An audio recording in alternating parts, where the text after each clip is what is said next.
Hey guys, it's Marina again from LakeHickoryScuba and Marina. Got a call the other day for a lost pair of sunglasses. Due to the holiday weekend, of course, I couldn't make it until this morning. But I'm going to go out and hopefully help this guy find his glasses. He said he is probably about 200 feet out off the shoreline and probably 150 feet off a dock, and he was near some buoy about 25 feet. So I'm not quite sure where I'm searching at until I get down here and look at it. But I've looked at a Google image or a Google map image, if you will, of the area and what he was telling me about the buoy and stuff. I kind of got a general idea of what I'm searching. He also said it's not very deep, it's less than 10 feet, and it's very flat on the bottom, so I'm hoping that'll work to my advantage. The good news is, with the flat bottom, I can use pretty much any search technique: a sweep search, circle search, jack stay search, a U-shaped search, a navigational search, an expanding square search. What's going to determine it, though, is what's on the bottom. Is there a lot of debris? If there is, my circle or sweep search probably ain't going to be the best option, because I'm just going to wrap my line up. Navigational or U-shape or even an expanding square would work great too. Maybe even a jack stay would work good. The last thing I've got an issue with today, I'm by myself. I don't have another diver, so I'm going to have to take all that into consideration when I choose a search pattern. But I think once I get down here, what I'm going to do is go ahead and just do a quick preliminary dive just to see what's on the bottom. Maybe I'll come across the glasses, maybe I won't. But once I determine what's down there, I'll go ahead and decide on what search pattern to use, and hopefully we'll be successful today. So stick around with us and we'll see what we come up with.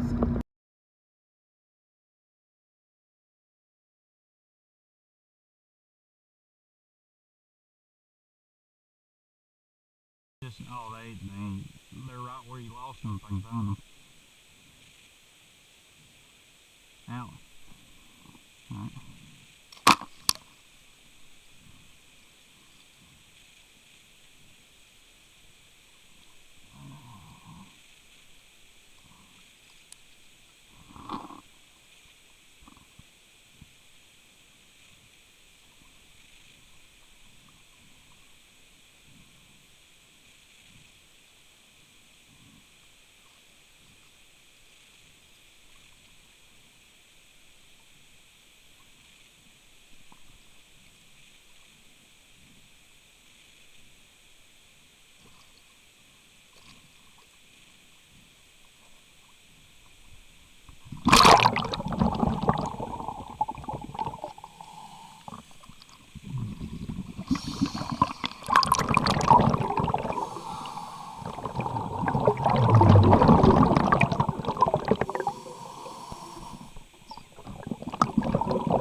Alright guys, so we just got back to the shop. We had a very successful search. It took us roughly an hour to locate the glasses for the gentleman. I want to show you a quick drawing here of the area that we were at. I know I showed you the Google map image of it, but I'm going to kind of show you a drawing here and show you exactly kind of how we searched. Here behind me I have a square, and that's basically our search area, or our initial search area. Here in the center I have a buoy that marks kind of the center of all that. And after speaking to him and prior to even doing the preliminary search, he had pretty much said he was nowhere on the right side of the buoy. So I took this big, large search area that we had and I cut it literally in half. So I knew anything to the right side of the buoy was not good. There was no way possible his sunglasses was going to be there. I also used some other reference points. There was a seawall off the land, and then over here to, if you're facing the land, it was on the right hand side. Over to the right hand side of the seawall there was just a big old pile of riffraff, or a bunch of rocks. So I used these other reference points when I was interviewing him to find out exactly where he was at, and he said that he was to the left of the buoy facing out into the water, and he was roughly about 25 feet away. So 25 feet out from the left of the buoy.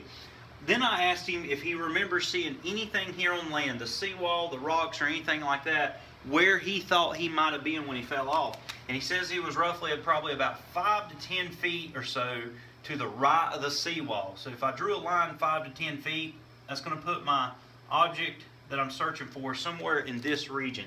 So now what I've essentially done was took my large area to search, I've cut half of it away because we know he was nowhere near there, and I also took another 25% of it away. So just from interviewing alone and using what reference points I had there, I was able to take my big, large search area and shrink it down to practically nothing. Then I had the problem of, how do I search this area? Now, he had pretty much said it was very shallow. There wasn't a lot of depth to it. There was no incline. It was a flat bottom. What he couldn't tell me, though, was there a lot of debris. So initially, I just got in the area. I dropped down, just kind of did a freestyle dive, if you will, just to see what was in the area, hoping I would come across the glasses, which I didn't at first. But it gave me a good idea of what was there on the bottom, so I knew what type of search pattern to use. Now, I actually did 2 searches on this. It took me roughly an hour. I went out to my furthest point, way up here in this corner, and I just did a U-shaped pattern, back and forth, back and forth, back and forth, running a navigation. And I kind of guesstimated my distance from this point here to this point here as I was doing that back and forth. That search itself wasn't very fruitful. I didn't come up with nothing. So I decided to do a sweep search. And like I said earlier, when searching, I was by myself. I didn't have another diver. So I actually took my reel and I hooked it to the anchor of the buoy itself, swim out to the furthest point out here, and I just slowly started doing my sweeps back and forth like this until I finally came across the glasses, and I did have a successful search. Now, one thing I'm going to show you, when you do a sweep search, I was using a reel. I was actually using a finger spool, but I was using a reel or a spool that had a line on it. And there's a way that you can do a methodical search where you have the same increments of length every time you let out line. And the way that I do it is, whatever I connect my line to, I'm going to keep the line taut. So let's say it's over here to my left-hand side. I'm going to keep this line very taut, and as I stretch my arms way out, I'm going to keep them stretched out, and I will be searching on the outside of the reel itself. Now, when I come back for my second sweep, I'm going to be on the inside of the reel itself. And the reason I do that, I know exactly what my lengths or my increments are of my rope. I'm exactly 5'7" tall. So from fingertip to fingertip extended out, that's exactly 5'7". Now I'm just going to roughly say that's 5 feet because I'm going to let out 5 feet increments. So to be exact though, I know 5'7" is fingertip to fingertip. So on my way out, I initially do this. On my way back in, I still keep that line taut and I hold it with the reel in this fashion, but I take my other arm and I extend it to where I'm on the inside of the reel. So this would be outside of the reel, inside of the reel. and then change it outside of the reel, inside of the reel. And that way I can do a very methodical search, and today it was fruitful for me. I was very successful in my search, and it worked very well. So guys, anytime that you go out and do a search or recovery, make sure you interview that person, make sure you get as much information. Go ahead and use what natural reference points you have there and ask them, do you remember seeing this when you fell, or how close to this object was you? And use that. If you have to, write everything down, draw out a map before you ever get in the water. Get as much information as you can, and a lot of times your search and recoveries will be successful. Guys, I appreciate you watching this video. I hope you learned something from it. As always, make sure to follow us on Twitter and Instagram. Make sure you like us on Facebook, pin us on Pinterest, subscribe to us here on YouTube, and as always, guys, we appreciate your business.